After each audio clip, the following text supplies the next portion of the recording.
ඊට පස්සේ අපි කතා කරා එක if condition එකකට වඩා වැඩි ගාණක් යොදලා අපිට variables compare කරන්න පුළුවන්ද කියන එක. ඔව් අපිට compare කරන්න පුළුවන්.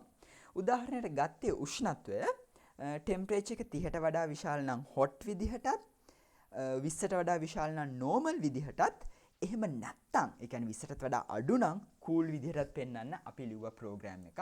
මෙන්න ආයි අපි program එක මතක් කරනවා. මම variable එක t කියන variable එකට 35 temperature එක 35 විදිහට අරගත්තේ. මට ඕනේ temperature එක 30ට වඩා විශාල නම් hot කියලා පෙන්වන්න. check කරනවා t ගේ අගය විශාලද 30ට දෙතිත තියලා enter එකක් දෙනවා. ඔව් මේක සත්‍ය නම් 30ට වඩා විශාල නම් මට print කරන්න ඕනේ hot කියලා. ඒක ප්‍රශ්නයක් නැහැ. enter කරා. backspace එකකුත් දුන්නා. ඊට පස්සේ මෙතනින් මට else part එක ලියන්න පුළුවන්. හැබැයි මට තියෙන ප්‍රශ්නේ මම කිව්වේ 30ට වඩා විශාල නම් hot 20ට වඩා විශාල නම් normal එහෙම නැත්තම් cool. දැන් program එක false වුණොත් තමයි යා else part එකට එන්නේ. නමුත් උඩ condition එක බැලුවොත් t greater than 30 කියන කෙනා false වෙන්න පුළුවන්.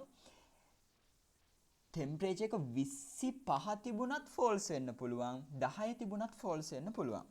ඉතින් 25 තිබුණොත් අපිට normal කියලා print කරන්න ඕනේ. 10 තිබුණොත් අපිට print කරන්න ඕනේ cool කියලා. ඒකින්ද මේ false වුණ program එක මට ආපහු check කරන්න ඕනේ. මෙයා 20ට වඩා විශාලද කියන එක.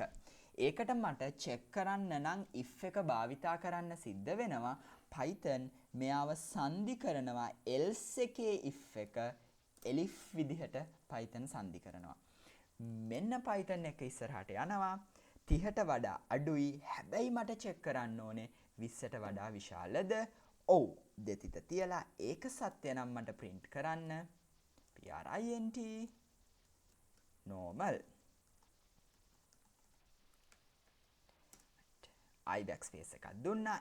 else 20ටත් වඩා කුඩා නම් මේ condition එක false වෙන්නේ temperature එකේ අගේ 20ට වඩා කුඩා නම් මට ඒක confirm ආයි check කරන්න ඕනේ. සරල else එකක් භාවිතා කරමින් මට කියන්න පුළුවන් print cool. run කරලා බැලුවොත් t 35යි මෙන්න output එක එනවා hot විදිහට. condition එකට යනවා. source code එකට ගියා. මම t වෙනස් කරනවා 25 විදිහට. 25 මෙන්න run කරොත් normal කියලා මට program එක පෙන්නනවා. ඊට පස්සේ මට ආයි මම program එක t වෙනස් කරනවා 16 විදිහට. run කරොත් මට cool වශයෙන් program එක පෙන්නනවා. ඉතින් if conditions එකකට වඩා වැඩි ප්‍රතිශතයක් ඔයාලට භාවිතා කරන්න පුළුවන්. එහෙම වෙනකොට if අනික් සියල්ලම elif විය යුතුයි. අවසානයේ else එකක් ඔයාලට භාවිතා කරන්න